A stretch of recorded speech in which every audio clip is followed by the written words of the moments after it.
জাতীয় দলে ফিরছেন 5 ক্রিকেটার, শ্রীলঙ্কা থেকে এলো বড় আপডেট। হ্যাঁ বন্ধুরা, কোন 5 ক্রিকেটার ফিরছেন শ্রীলঙ্কায় এবং বড় ক্রিকেটার, সম্পূর্ণটাই আলোচনা করব ভিডিওর মাধ্যমে। যদি আপনারা নতুন হয়ে থাকেন, চ্যানেলটিকে সাবস্ক্রাইব করে আমাদের পাশে থাকবেন। বন্ধুরা, টি-20 ওয়ার্ল্ড কাপ 2024-এর পর থেকে টিম ইন্ডিয়ার অধিনায়ক রোহিত শর্মা ক্রিকেট থেকে সংক্ষিপ্ত বিরতিতে ছিলেন। তিনি ছাড়াও বিরাট কোহলি বিরতিতে গিয়েছিলেন। কেএল রাহুল এবং শেষ আয়ার উভয়ই আইসিসি টি-20 বিশ্বকাপের জন্য ভারতীয় দলে ছিলেন না। এছাড়া টি-20 বিশ্বকাপের পর বিরতি পেয়েছিলেন কুলদীপ যাদব।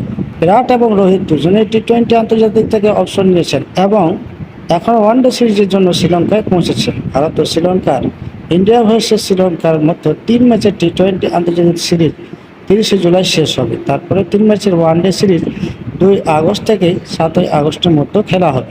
প্রথম 2 ম্যাচ জিতে ইতিমধ্যে টি-20 সিরিজ 2-0 ব্যবধানে এগিয়ে গেছে টিম ইন্ডিয়া। ক্রিকবাজের খবর অনুযায়ী অধিনায়ক রোহিত শর্মা, বিরাট কোহলি, শেষ আয়ার, লোকেশ রাহুল, কুলদীপ যাদব এবং হর্ষিত রানা ওয়ানডে সিরিজের প্রস্তুতির জন্য কলম্বো পৌঁছেছেন।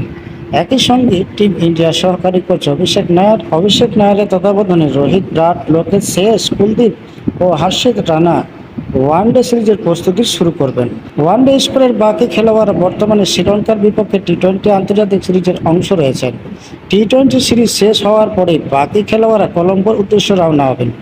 শুভমান গিল, ঋষভ পান্ত, শিবম দুবে, মোহাম্মদ সিরাজ, ওয়াশিংটন সুন্দর, আশাদীপ সিং, রেয়ান পরাগ, অক্ষয় প্যাটেল, খলিল আহমদ বর্তমানে ওয়ানডে সিরিজের জন্য ভারতীয় দলে রয়েছেন। টি-20 সিরিজ শেষ হলে শ্রীলঙ্কার সফর থেকে ফিরতে পারেন রবি বিষ্ণবী, হার্দিক পান্ডিয়া, রিঙ্কু সিং, সূর্যকুমার যাদব ও যশস্বী জয়সওয়াল।